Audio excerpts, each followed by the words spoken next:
కేసీఆర్ ముద్దుల కుమార్తె కవిత ఎన్ని రకాలుగా ప్రయత్నించినా బెయిల్ మాత్రం దొరకడం లేదు. ఈడీ కాకపోతే సిబిఐ, సిబిఐ కాకపోతే ఈడీ, ఇలా ఇద్దరు ఆమెకు బెయిల్ రాకుండా మోకాళ్ళడ్డుతున్నారు. దీంతో కవిత ఇక తీహార్ జైలుకే అంకితమా అనే టాక్ వినిపిస్తుంది. మరోవైపు తీహార్ జైలుకు వెళ్లిన వాళ్లకు అంత త్వరగా బెయిల్ రాదనే ప్రచారం కూడా జరుగుతుంది. దీంతో కవితక్క లోలోన మదన పడుతున్నారట.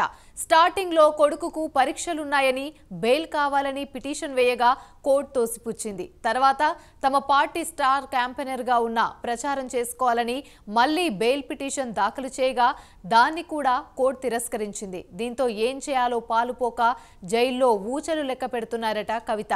మరి కవితకు ఇప్పట్లో బెయిల్ లేనట్టేనా?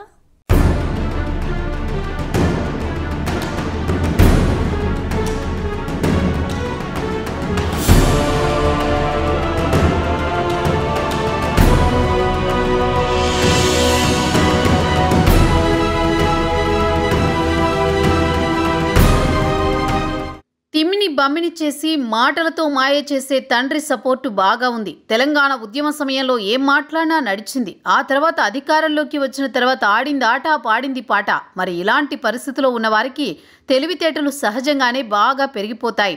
ప్రస్తుతం తీహార్ జైల్లో రెస్ట్ తీసుకుంటున్న కల్వకుంట్ల కవితకు కూడా అలాగే తెలివితేటలు పెరిగిపోయాయి. అందుకే ఓ ఇంటర్వ్యూలో తాను ముఖ్యమంత్రి అయితే లిక్కర్ని బంద్ చేస్తానని చెప్పిన ఈమె ఆ తర్వాత చక్కగా లిక్కర్ వ్యాపారంలోకి దిగారు. ఆ లిక్కర్ వ్యాపారం ఇక్కడ అక్కడ కాకుండా ఏకంగా ఢిల్లీలో చేయాలని అనుకున్నారు. 100 కోట్లు పెట్టుబడి పెట్టి 1000 కోట్లు సంపాదించాలని అనుకున్నారు. అయితే ఆ ప్లాన్స్ అన్నీ బెడిసికొట్టి ప్రస్తుతం శ్రీకృష్ణ జన్మస్థానానికి చేరుకున్నారు.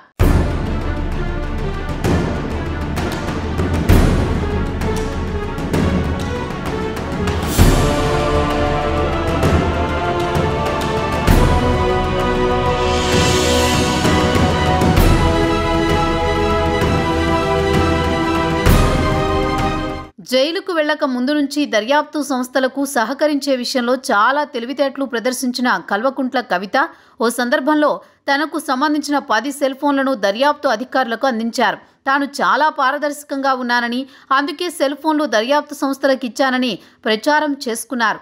ఈ స్కామ్తో సంబంధం లేదు కాబట్టే భయం లేకుండా సెల్ ఫోన్లు ఇచ్చానని చెప్పుకొచ్చారు. ఒక మనిషికి 10 సెల్ ఫోన్లేంట్రా బాబు అని చాలామంది అనుకున్నప్పటికీ ఏమోలే డబ్బున్నవాళ్లు కదా అనుకుని ఊరుకున్నారు.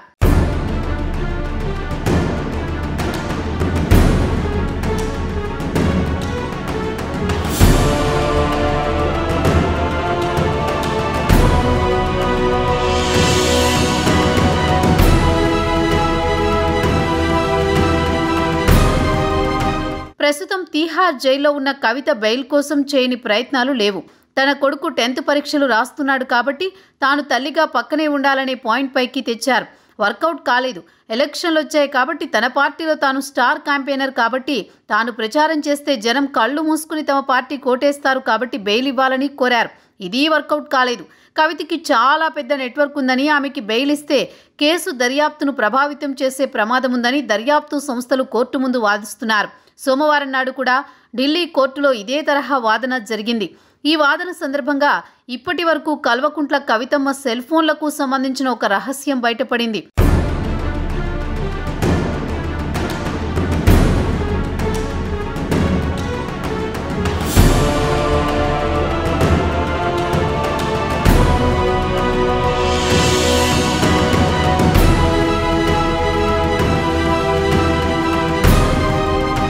కల్వకుంట్ల కవిత తన 10 సెల్ ఫోన్లను దర్యాప్తు సంస్థలకు ఇచ్చారు కాబట్టి ఆమె చాలా పారదర్శకంగా ఉందని అనుకుంటూ వస్తున్నాం కదా, అంత సీన్ లేదు.